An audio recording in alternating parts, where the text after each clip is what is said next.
Hello students, welcome to our channel crack merchant navy. तो आप फिर से एक पीवाईक्यूज के और मोस्ट एक्सपेक्टेड क्वेश्चंस की सीरीज में आगे बढ़ रहे हैं। मैं आज आपके लिए कुछ ऑर्गेनिक्स के क्वेश्चन लेके आया हूं जो कि आपके एग्जाम पॉइंट ऑफ व्यू से बहुत ही ज्यादा इंपॉर्टेंट रोल प्ले करेंगे। उसके लिए आपको थोड़ा सी ऑर्गेनिक के बारे में पढ़ा होना चाहिए, जैसे कि SN1 और SN2 के बारे में। ये उस पर क्वेश्चन आएंगे।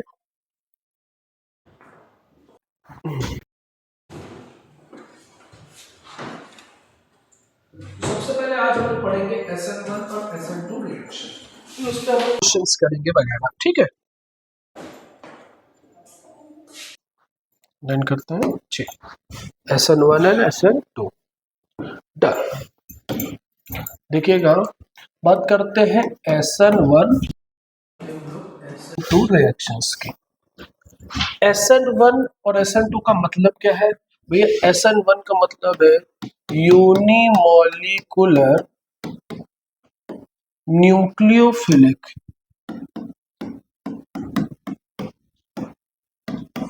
Substitution reaction.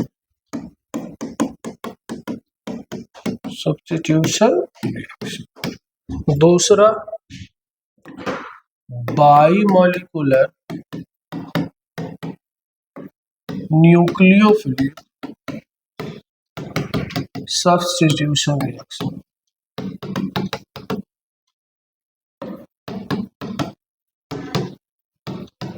ठीक, अब यूनिक का है तो मतलब फर्स्ट ऑर्डर है, बाई है तो सेकंड ऑर्डर। देन पहला इसमें क्या होता है?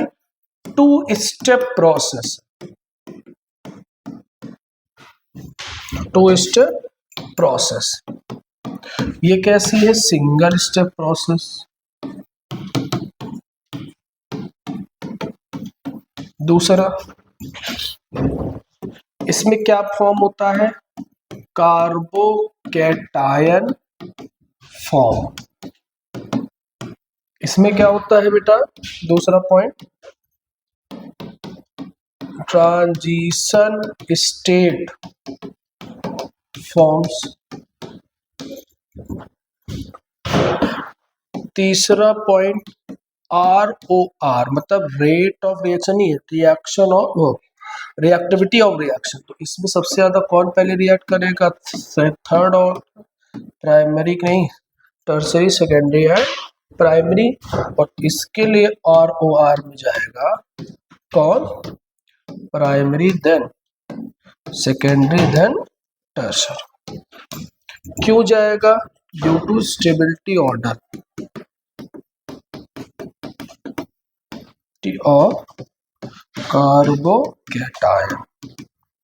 इसमें किसकी वजह से जाएगा? ROR होता है वो इनवर्सली प्रोपोर्शनल टू होता है स्टीरिक हिंड्रेंस। तो सबसे लेस हिंड्रेड वाला मोड उसकी ROR होगी। चौथा पॉइंट, इसके अंदर क्या होता है? रेसिमाइजेशन अकर।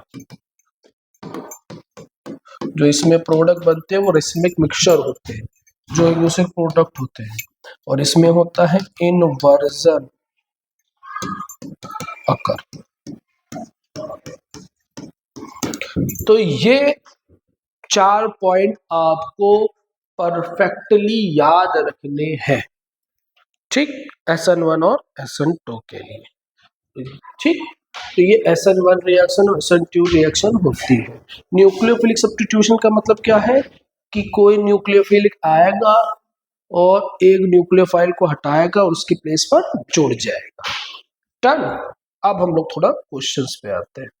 धीरे धीरे जो भी क्वेश्चन आएगा मैं उसका आपको बताता रहूंगा, क्योंकि हमने सेट कर रखा है। तो ये पहला क्वेश्चन SN2, ये आपका SN2 और SN1 के लिए पहले लिखा है कि SN2 reaction follow second order kinetics, मतलब सेकंड ऑर्डर सेकंड होता है, whereas first order SN1 is follow a first order kinetics. दूसरा, SN1 reaction follow the second order kinetic whereas SN2 follow a first order। ये भी पढ़ लिया। SN2 reaction takes place in a single step. सही है भाई, third पे तो हम कह सकते हैं कि थर्ड इज राइट। हम लोग क्या कह सकते हैं कि थर्ड इज राइट। अब हमारे लिए थर्ड बिल्कुल सही है। ठीक, तो जहां जहां थर्ड नहीं है वो गलत हो जाएगा, तो ऑप्शन ए गलत हो गया। और कहा थर्ड नहीं है,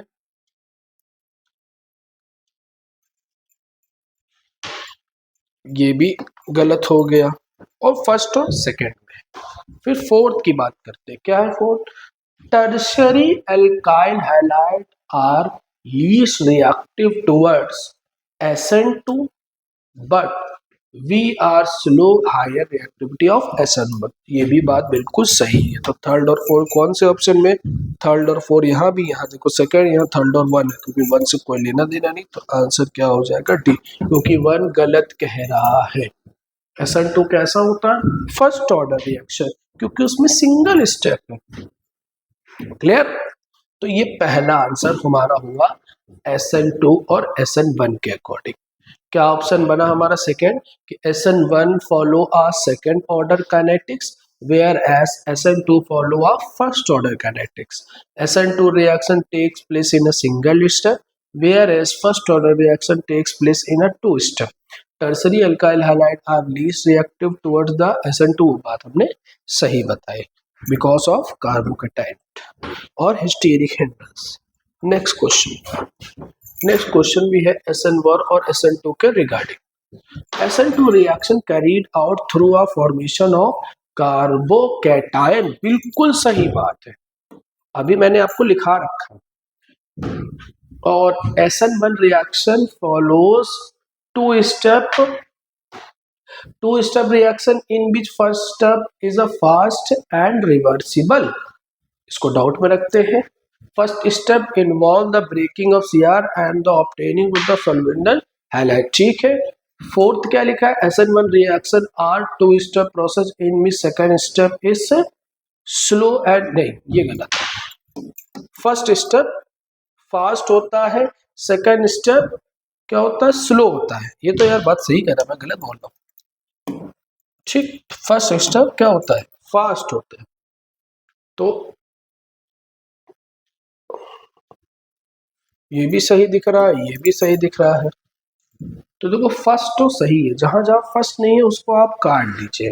देखिए बी ऑप्शन कट गया। ठीक, फिर बात करते हैं किसकी? 3 में है। ठीक, fifth, alkyl and benzylic highlight show high reactivity towards the SN1 reaction, बिल्कुल सही बात है। आंसर ए होगा हमारा। क्या आंसर होगा हमारा? ए। क्लियर? ये आप पढ़ के रखिएगा बिल्कुल। फिर बात करते हैं किसकी आगे आने वाले की। हाँ, ये क्वेश्चन है किसके? ओजोनोलिसिस से। पहले मैं ओजोनोलिसिस यहाँ बता देता हूँ कि ओजोनोलिसिस कैसे होती है, क्या बनेगा। हाँ, तो ओजोनोलिसिस के प्रोडक्ट दिया, रिएक्टेंट पूछ रहा है। जैसे मैं कह रहा हूँ कि ओजोनोलिसिस एक टेस्ट है जो किसको बताता है? Position of double bond in oil fins. किसमें बताता है? ऑयल फिन्स के डबल बॉन्ड की एग्जैक्ट पोजीशन बताने के लिए ओजोनोलिसिस का यूज करते हैं। अब ओजोनोलिसिस की मैकेनिज्म क्या है? जैसे मैंने कहा CH2 डबल बॉन्ड CH2, तो O3 से रिएक्शन हुई, तो यहाँ पे इन दोनों के बॉन्ड के बीच में O आ जाता है। ठीक, ये O आ गया। फिर ये टूट जाता है, तो ये एथेनल क्या बना? 2 मेथेनल बने। ठीक, तो क्या हो रहा है कि जहां डबल बॉन्ड है वो 20 से 2 पार्टों में डिवाइड हो जा रहा है। अब उल्टा सोचो, अब एथेनल जुड़ा है, मान लिया एक कार्बन का था, तो हमने ऑल्फिन कितने कार्बन के ली थी? 2 कार्बन की। अगर 2 कार्बन का हमारा प्रोडक्ट होगा तो हमने ऑल्फिन कितने कार्बन के लिए? 4 कार्बन के लिए होगी। क्लियर? अब क्वेश्चन समझिए क्या कह रहा है वो क्वेश्चन में। कह रहा है कि इन चारों में से कौन है जो जिसका ओजोनोलिसिस होने पर क्या बनेगा, एथेनॉल बनेगा। क्या बनेगा, एथेनॉल, CH2CHO। तो हमने कहा दोनों लोग को सामने रख लो, ऐसे सॉल्व हो जाएगा। इन दोनों को हटा दो, दोनों ऑक्सीजन को, जैसे हटाओगे तो क्या बन गया, CH3CH डबल बॉन्ड CH नाम क्या हो गया, ब्यूटीन 2। क्या नाम हो गया, ब्यूटीन 2। किसी ने कहा था एक एथेनॉल, तो ब्यूटीन 2 ये आंसर हुआ डी। क्या हुआ आंसर, डी। अगर कोई पूछता ब्यूटीन 1 किसके लिए आंसर बनेगा, तो ब्यूटीन 1 के लिए देखिए एक प्रोपेनॉल होगा प्रोडक्ट और एक मेथेनॉल प्रोडक्ट होगा, और मेथेनॉल ये दोनों निकल जाएंगे, क्या बनेगा, CH3CH2CH डबल बॉन्ड CH2। तो ये आंसर बनेगा। मगर एथेनॉल केवल बन रहा है प्रोडक्ट, तो हमारा आंसर क्या हो गया, ब्यूटीन 2। आगे बढ़ते हम लोग, ध्यान दीजिएगा। फ्रीडल क्राफ्ट रिएक्शन, यार इसके लिए आप बहुत अच्छा है, क्या कैटलिस्ट क्या यूज होती है फ्रीडल क्राफ्ट रिएक्शन, तो भाई आप याद रखिए कि एनहाइड्रस AlCl3 क्या है, Friedel Crafts reaction, option number B. क्या है option number B. Which of the following can give both ethane and methane by one step reaction? तो मैं इसके लिए एक रिएक्शन आपको बताता हूं। पहला कि अगर किसी एल्किल हैलाइड की रिएक्शन किससे करा दी जाए, उसका रिडक्शन करा दिया जाए, तो बेटा एथेन बन जाता है और HX निकल जाता है। ठीक। दूसरी रिएक्शन इसी के पॉइंट ऑफ व्यू से कि अगर इसी एल्किल हैलाइड की रिएक्शन सोडियम से करा दी जाए, तो हमारा क्या बन जाता है, RR, ये एक कार्बन का, ये 2 कार्बन का है, और 2NaX निकल जाता है। तो सर कहा आपने पहचान लिया, हमने क्या लगा दो, हमने कहा इसकी जगह CH3 लिख दो, हमने कहा CH3BrCl कुछ भी लगा दो और 2H लगा दो, तो क्या बन जाएगा, CH4 प्लस HBr। और मैंने कह दिया CH3Br ले लो, 2Na लगा दो, फिर Br ले लो, CH3 लगा, देखो सेम प्रोडक्ट रिएक्टेंट यूज किया है, और देखो एथेन और मीथेन दोनों बन गया, 2NaBr। तो क्या ऑप्शन बन गया इसमें, CH3Br। क्या बन गया, CH3Br। और ये रिएक्शन वुड्स रिएक्शन लिखी है। क्या रिएक्शन लिखी है, वुड्स रिएक्शन। इसमें प्रेजेंस किसकी होती है बेटा, ड्राई ईथर की प्रेजेंस होती है। क्या प्रेजेंस होती है, ड्राई ईथर की। अगर ये लिखते तो अगर को ऑप्शन आता है कि एथेन और ब्यूटेन बनाना है, तो इससे बन जाएगा, इससे बन जाएगा। क्लियर। तो आगे बढ़ते, ध्यान रखिएगा। अब जरा वुड्स रिएक्शन की बात आई तो 2-3 रिएक्शन अब याद कर लीजिए। क्या, ऐसे RX2NaXR, तो ये RR बना रहा है, तो वुड्स रिएक्शन है। एक भाई साहब थे फिटिंग, उन्होंने कहा अगर ये एलिफैटिक से है तो हम एरोमेटिक से अगर कराएंगे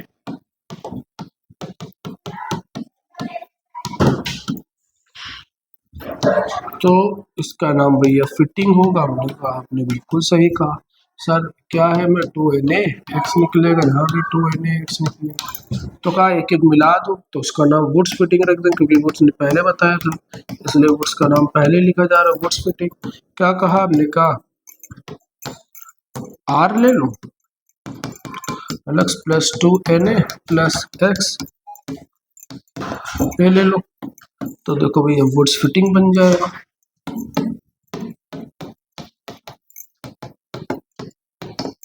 तो ये याद रखिएगा, वुड्स वुड्स फिटिंग, और इन सब में डबल ही बनेगा। वुड्स रिएक्शन में जितने कार्बन का एल्किल हैलाइड होगा उससे जस्ट डबल कार्बन का हमारा प्रोडक्ट बनेगा। तो ये याद रखिएगा, बहुत ही इंपॉर्टेंट पॉइंट है। क्लियर? चलिए आगे बढ़ते हैं। देखिए फिर आ गया SN2 पे क्वेश्चन। क्या आ गया फिर से SN2 पे? कह रहा है डिक्रीजिंग ऑर्डर बताना है SN2 के लिए। तो अभी हमने बताया था SN2 में सबसे पहले कौन जाता है? प्राइमरी, फिर कौन जाता है? सेकेंडरी, फिर कौन जाता है? टर्सरी। वह पहचानना है। सर इसमें तो पहला ही है, देखो 2R लगा है C पे, इस पे X लगा है, तो ये तो सेकेंडरी हो गया, ये टर्सरी हो गया, ये प्राइमरी होगा। सर ये तो फॉलो नहीं कर रहा। सर ये कौन सा? सर ये देखिए प्राइमरी है, ये टर्सरी, ये सेकेंडरी। सर ये भी फॉलो नहीं कर रहा। सर ये क्या? सर प्राइमरी है, ये सेकेंडरी है, टर्सरी है, primary secondary tertiary, option number C. तीसरा क्या है? देखिए देखिए 3R लगे, मतलब ये टर्सरी, यहाँ सेकेंडरी है, ये प्राइमरी। ये तो आपको फॉलो कर रहा है। अगर SN1 दिया होता तो डी ऑप्शन होता, अगर SN2 दिया है तो हमारा option number C is correct. Option number C is correct, ये ध्यान रखिए। क्लियर? आगे बढ़ते हैं। 7th number question. हाँ पहचानिए, सॉरी पहचानिए, सॉरी।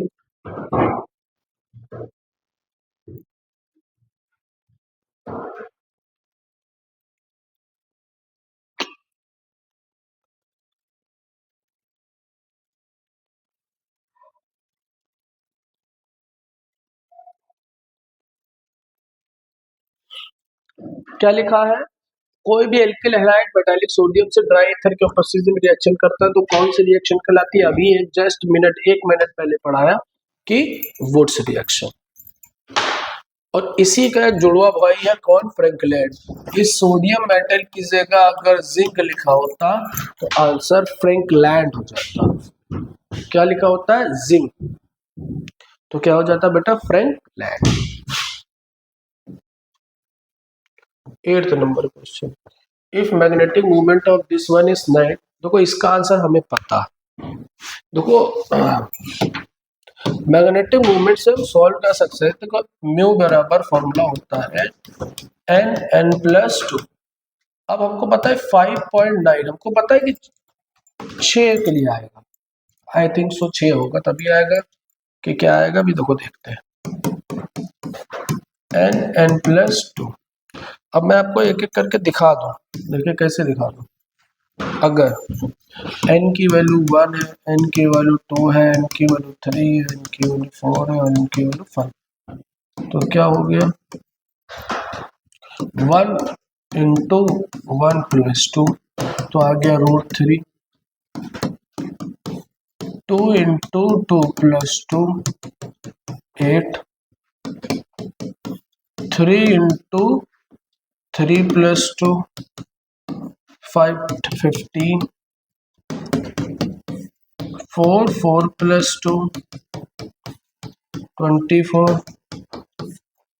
5 + 2 35।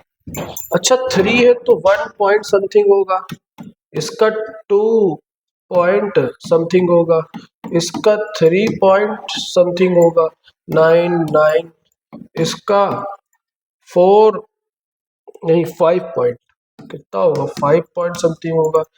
इनका कितना होगा? 3 पॉइंट, इनका 5 पॉइंट समथिंग होगा। तो ये याद रखिएगा 4.9 5.9। तो 5.9 किसके लिए निकलना है? n की वैल्यू 5 के लिए। तो 6 नहीं होगा, आंसर क्या होगा? 5। क्या होगा आपका आंसर? 5। वरना Mn के ऑक्सीडेशन नंबर निकालिए यहाँ से, +2 आएगी, +2 Mn डबल प्लस। अब Mn का 25 होता है तो लास्ट कॉन्फ़िगरेशन 4s2 आ रहा है और 3d5 आएगा, 2 इससे निकल जाएगा 3d5, तो 5 ऐसे ही बच रहा है। बट मैं इससे भी सॉल्व करके ऐसे कर सकता हूँ, तो 1 मिनट में हो गया। मगर वो हमने याद आपको करके दिखा दिया, कैसे याद कर लीजिएगा, हो जाएगा, आया हुआ है। Methanol and ethanol are immiscible in water due to, अरे बहुत इंटरेस्टिंग क्वेश्चन। इमिसिबिलिटी किसकी वजह से आती है वो आपको बताना है कि इमिसिबल क्यों होते हैं। बहुत अच्छा क्वेश्चन है मेथनॉल और एथेनॉल। मेथनॉल और एथेनॉल बहुत बढ़िया क्वेश्चन है, ठीक। तो जरूर से जरूर इसको याद रखिएगा। देखिए मैं पहला एक दो पॉइंट बताता हूँ मेथनॉल और एथेनॉल के।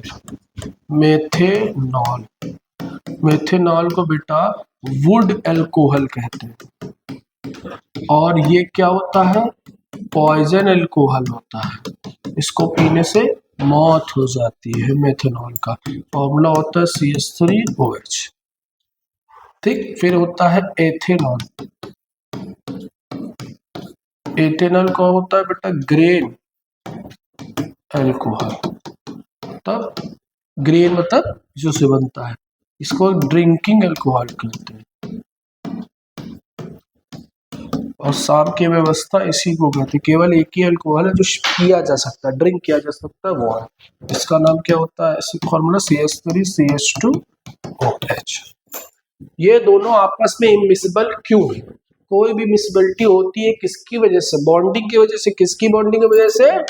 हाइड्रोजन बॉन्डिंग की वजह से, क्योंकि एक साइड पे क्या लगा हुआ है, एल्काइल ग्रुप, और जो कि हाइड्रोजन बॉन्ड नहीं बनाता है, तो बेटा लिंकिंग ही नहीं होगा। लिंकिंग नहीं होगा तो क्या होगा, इमिसिबल होगा। क्या होंगे लोग, इमिसिबल।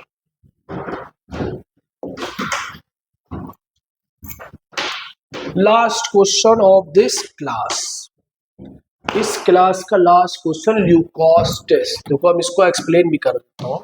ल्यूकोस रीजन पूछना है तो ल्यूकोस टेस्ट, देखिए मैंने कहा प्राइमरी अल्कोहल, मैंने कहा सेकेंडरी अल्कोहल, और मैंने कहा टर्सरी अल्कोहल। इन सब में क्या डाला आपने, ल्यूकोस रीजन,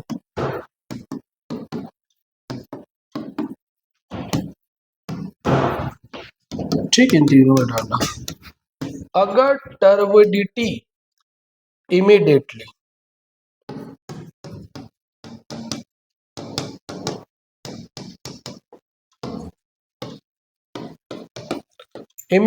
आती है तो वो किस टाइप का अल्कोहल है, टर्सरी। ये अल्कोहल को प्राइमरी सेकेंडरी टर्सरी को डिस्टिंग्विश करने के लिए ये टेस्ट होता है। अगर टर्बिडिटी आती है विद इन 5 मिनट्स तो वो सेकेंडरी होता है, और अगर नो टर्बिडिटी आती है, नो टर्बिडिटी कम्स आउट, तो वो किस टाइप का अल्कोहल होता है, हमारा प्राइमरी अल्कोहल होता है। तो इस टेस्ट का नाम होता है ल्यूकोस टेस्ट, जो किसको डिस्टिंग्विश करता है, primary secondary and tertiary alcohol को डिफरेंशिएट करने के लिए यूज करता है। क्वेश्चन है कि रेजेंट क्या है, तो 1:1 में HCl और एनहाइड्रस ZnCl2 का प्रयोग होता है। तो HCl और एनहाइड्रस ZnCl2, एनहाइड्रस, हाइड्रस नहीं, देखो इसमें हाइड्रस लिखा हुआ, बट ये ऑप्शन नहीं होगा। क्या होगा, ए ऑप्शन। और मैंने आपको इस सीरीज में आपको मैंने क्या कराया है, कॉन्सेप्ट भी बताए हुए हैं। तो कॉन्सेप्ट का रोल ज्यादा है, ध्यान रखिएगा। तो आप लोग अच्छे रहे, स्वस्थ रहे, अच्छी तरह से पढ़ाई करें। बहुत सारे एग्जाम आने वाले हैं आपके, स्पॉन्सरशिप भी आप धीरे धीरे सारे फॉर्म बढ़िया बढ़िया से, किसी न किसी में 110% आपका हो जाएगा, ठीक है। और कतई देर ना करिए फॉर्म भरने में। फॉर्म भरेंगे तो दिमाग को ये रहेगा कि हाँ पेपर आने वाला, नहीं भरेंगे तो जितनी जल्दी भरेंगे उतनी जल्दी आपको क्या आएगा, पेपर करने की चाह आएगी और पढ़ने में मन लगने लगेगा, ठीक है। तो यहाँ पे आप आज की क्लास खत्म करते हैं। ओके, गुड बाय, जय हिंद।